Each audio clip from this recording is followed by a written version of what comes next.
What's up, everyone? I am Siti Anam Nagbawan. How are you today? So for today's video, we will talk about the life of our national hero, Dr. Jose Protasio Rizal Mercado y Alonzo Rialonda. That's a long name, right? So, who is he? Do we really know everything about him? Let's find out. Jose Protasio Rizal Mercado y Alonzo Rialonda was born on June 19, 1861 in Calamba, Philippines, Laguna Province. Jose Rizal's zodiac sign is Gemini, and according to astrologers, Gemini is expressive and quick-witted. It represents two different personalities in one, and you will never be sure which one you will face. They are also sociable, communicative, and ready for fun, with a tendency to suddenly get serious, thoughtful, and restless.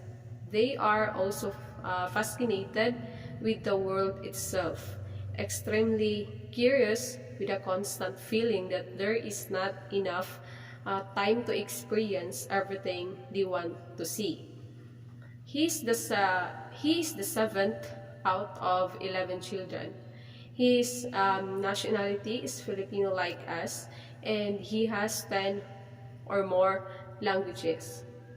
His parents, Francisco Ingracio Rizal Mercado y Alejandro, as an industrious farmer, while his mother, Teodora Alonso Rialonda de Quintos, a highly cultured and accomplished woman. Jose Rizal's first teacher was his mother, who had taught him how to read and pray, and who had encouraged him to write a poetry. And at the age of 3, he learned the alphabet from his mother, and seeing Rizal had a talent for poetry, she encouraged him to write a poem. She gave her love and all that she learned in college.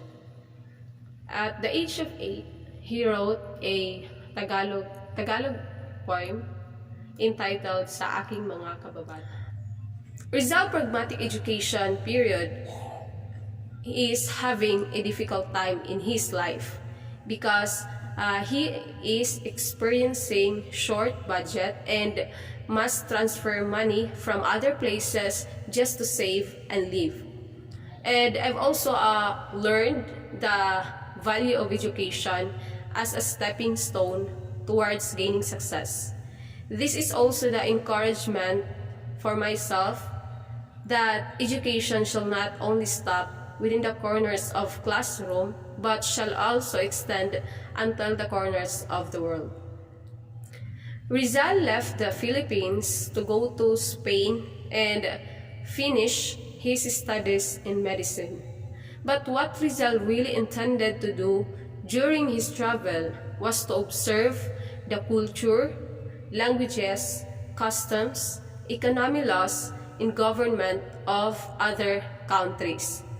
That would help him for his preparation to liberate the Filipinos in order his wrist watch chain with a locket containing picture of Leonora Rivera, his beloved sweetheart. This proved to be a bad man. Rizal was happy during his first 3 years stay in Madrid, and Rizal was unhappy on his last stay in Madrid.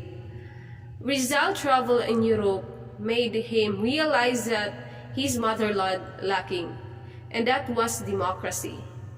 Despite the life abroad was hard, as he needed both work and his brother's financial support to cope with his upkeep. He did well his endeavor. Rizal received a letter from Leonor announcing her coming married with an Englishman, Henry Kepin. That time, Rizal's family are having trouble because the friars drove them out of their own land and burning all their houses. And additionally, one of also the reason for his disappointment is that he traveled to Madrid to look for help. It was on August 1890, seeking the help of the Filipino colony and the liberal Spanish newspapers to secure justice for the victims. However, there was no help extended as Rizal had expected. Jose Rizal was a man of many accomplishments. Jose Rizal is an inspiration to all of us in everything we do. He motivates us to work hard and be diligent, which most of us are not.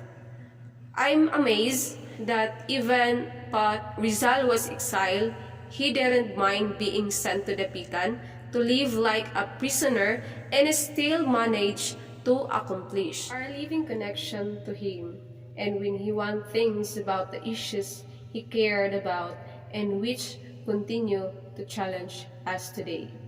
The trial of Rizal that leads to his execution was marked by three qualities. First was haste, second was meticulous observance of legal formalities that gave the impression of legality and justice.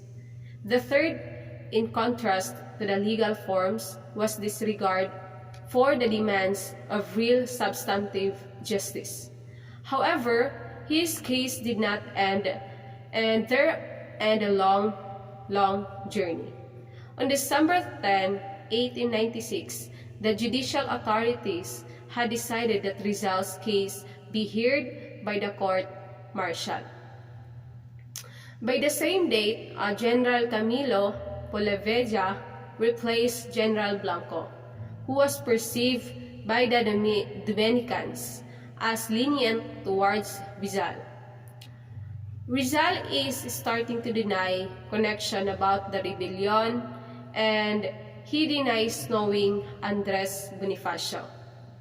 Furthermore, this is the time where he is charged with the three crimes such as rebellion, sedition, and illegal association on December 28, 1896. As a result of all that has been said thus far, it can be concluded that nobody truly lives a perfect life, and that everyone has things that they wish didn't happen the way they do. Like in Rizal's life, he only dreams that justice will prevail according to his plan. But things don't work out the way, and what's worse, his life ends up having to be stolen from him. And that's all for the prelim topics, and I hope you learned something from me, and thank you.